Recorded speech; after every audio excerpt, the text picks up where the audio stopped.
And I wonder if you know what it means to find your dreams. And I wonder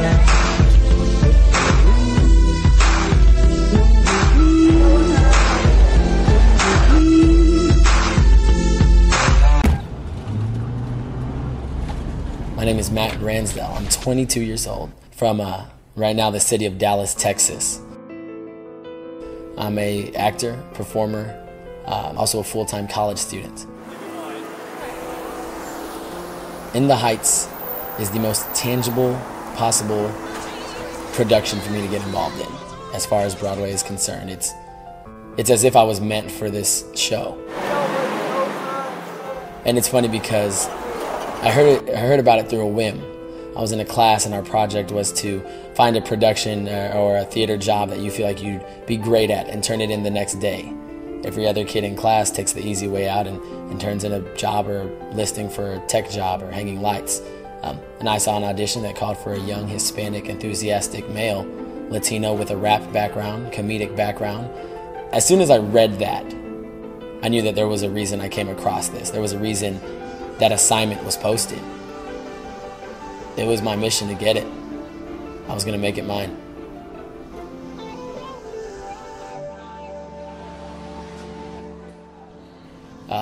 Every time I hear about an audition, it's from somebody in the show or from playbill.com or a friend online who's connected, because I don't have an agent up here. I don't have representation. I don't know how the industry in New York works. I'm a stranger to it. And every time I get the information, I have to buy my ticket about a week in advance. So tickets are usually anywhere between $600 and $700 each time I come up for an audition. But it's worth it. Every single dime, every single amount of stress, every single shift or class that I've missed to be here was worth it.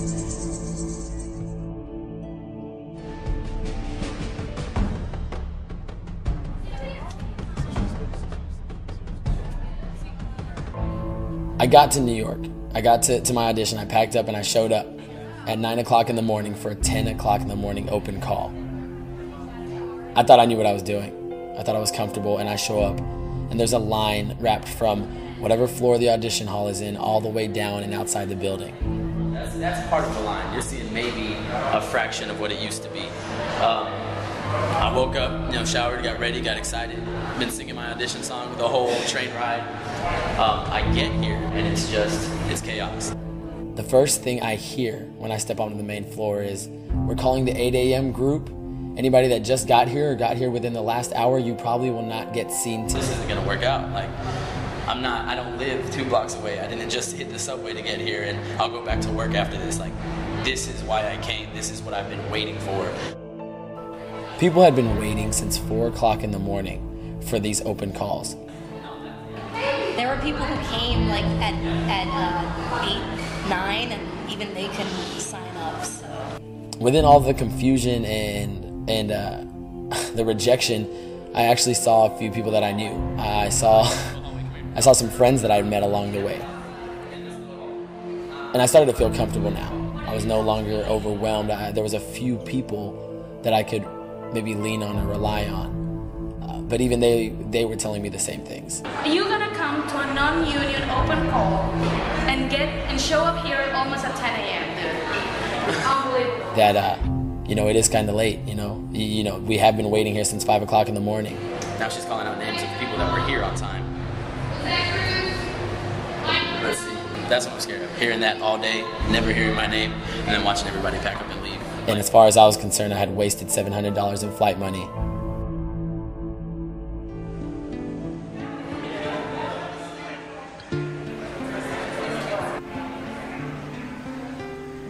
Before I had done anything that actually had a fulfilling purpose behind it, I honestly went through life playing by the rules and following the steps provided for me.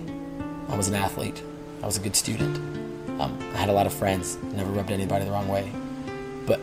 But nothing that I did was fulfilling emotionally, spiritually. And then I met this guy, Joseph Russo, from Copper's Cove, Texas. I met Joe, and Joe encouraged me to do theater arts.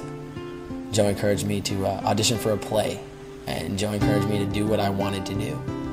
Joe was the one that got me into the performing business. I had never really taken a stage. I had never really taken a microphone until I met Joe, and we got better all throughout high school. We auditioned for every show together. We did every show together. We were dynamic. We were unstoppable. Joe and I were best friends. In the month of January, Joe was the first murder in Austin, Texas. He was shot in the head by a gang member. The last thing Joe told me was that if this is what I wanted and if this is what I could do, then what was stopping me from doing it? So now it's obvious. This is the reason I'm doing this. This is the reason this is my life. I only get one. And if my 21-year-old best friend could have his taken away from him, then why at 22 can't mine be? I only get one shot to do this. So this is the reason I'm doing it.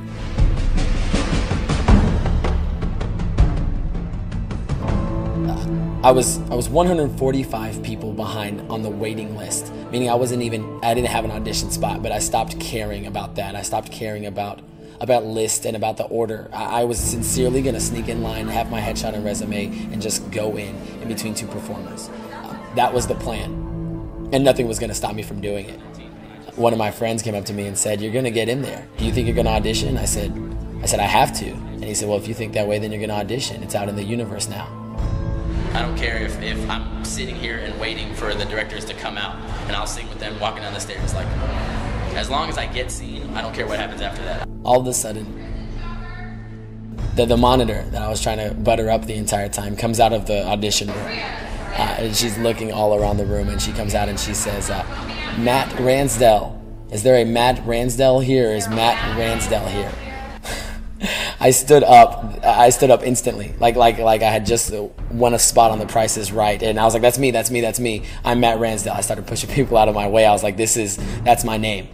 She looks at me, she's like, "I don't know who the hell you are, but the people that are running those auditions just asked for you to be seen today." I did my song and I left that room in less than 3 minutes, and every single ounce of nervousness and preparation and financial struggle was worth every second in that room.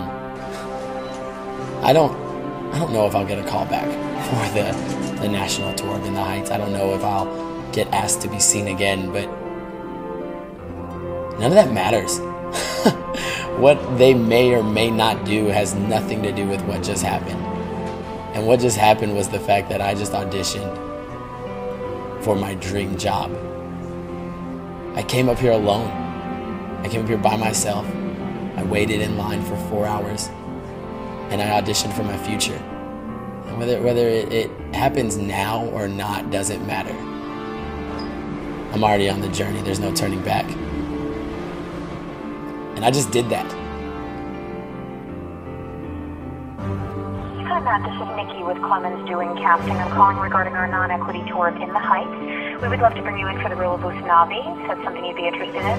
On Wednesday, June 8th at 3:20 p.m. Please give me a call at 2.